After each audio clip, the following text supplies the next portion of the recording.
सिद्धि की शादी के बाद वो ससुराल चली जाती है। पीछे रह जाती है भाभी रानी। सिद्धि के ससुराल जाते ही भाभी कहती है, अरे वाह जी वाह, सारे कपड़े मेरे। हाय रे पैंट, अरे वाह वाह, मजा आ जाएगा। अरे ये सिद्धि की अलमारी के सामने खड़े होकर क्या बड़बड़ा रही है? जा जाकर देख मेहमानों को विदाई की मिठाई मिली कि नहीं।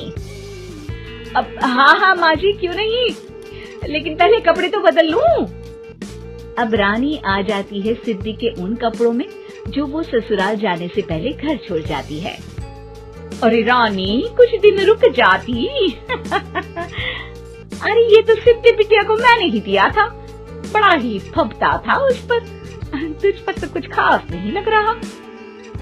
अब वो ना मेरे सारे कपड़े गीले थे तो सोचा पहन लूं। वैसे भी सिद्धि को कौन सा दिन पुराने आउटडेटेड कपड़ों को पहनना है। वैसे भी ये सूट तो मैंने तभी पहना था, वैसे खास है भी नहीं ये। हाँ ठीक है, लेकिन ना मेरी सिद्धि पर तो जमता था।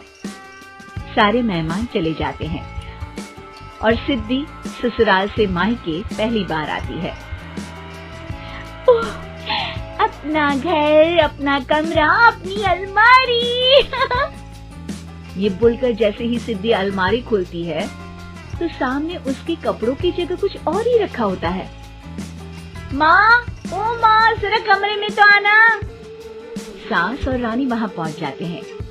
रानी ने पहनी होती है सिद्धि की जींस और टी शर्ट। अरे भाभी, ये क्या? ये तो मेरी बड़ी ही महंगी टी शर्ट है, इसे आपने घर में क्यों पहनी है?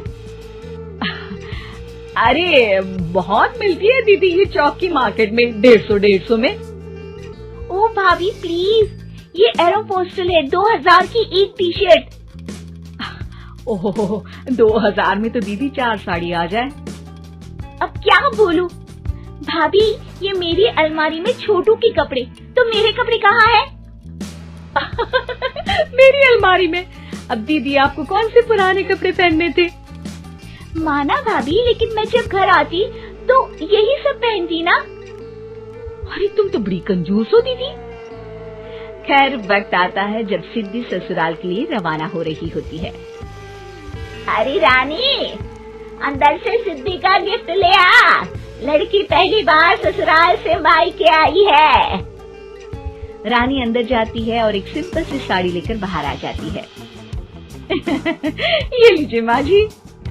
सास बेटी को गिफ्ट देकर ससुराल भेजती है। अगले दिन रानी एक सुंदर सी साड़ी पहनकर सामने आती है। अरे रानी, ये तो वो साड़ी है जो मैंने सिद्धि को देने के लिए दी थी जब वो ससुराल ले जाती, लेकिन ये तूने कैसे पहन ली? अरे माँ जी, ये साड़ी तो मुझे बहुत पहले से ही पसंद थी, लेकिन चिंता ना करिए, मैंने सिद्धि के लिए भी अच्छी सी साड़ी दी है। हाँ। तभी सिद्धि का फोन आता है। क्या माँ, कुछ अच्छा तो दिया होता ससुराल ले जाने के लिए। अरे पहले दिखा दिया होता। ये चमकते हुए पैकेट में नौकरानी वाली साड़ी मत दिया करो माँ। अरे बेटे, वो तेरी भाभी ने ना गलती से उससे पैकेट बदल गया। हाँ, मैं कल ही तेरे भाई के हाथ से तेरा वाला पैकेट भेज दूंगी। अरे रहने दो माँ, आई एम श्योर भाभी ने अभी वही साड़ी पहनी होगी जो तुमने मेरे लिए रखी थी। तुम तो समझ नहीं पाई उनको। खैर छोड़ो, मैं ज्यादा बोलती अच्छी नहीं लगती, रहने दो। आपको उन्हीं के साथ रहना है, फिर बात करेंगे।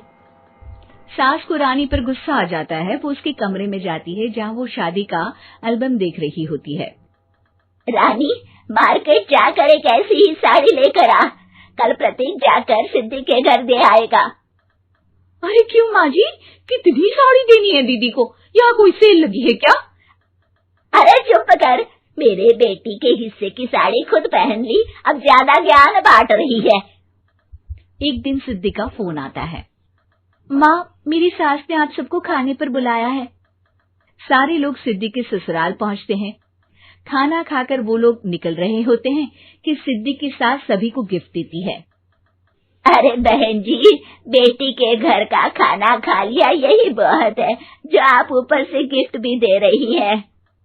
अरे बहन जी, आप भी कहाँ इन बातों पर विश्वास कर रही हैं।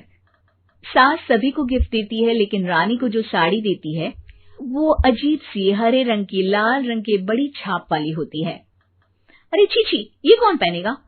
सासू माँ को तो जरी वाली इतनी सुंदर और मेरे लिए ये नौकरानी वाली। अरे भाभी, दरअसल मैं जब भी घर आती थी आप वापसी में ऐसी ही साड़ी देती थी ना, तो माँ ने सोचा कि आपको आपकी पसंद की ही साड़ी क्यों ना दी जाए। बेचारी रानी, बोलती भी तो क्या।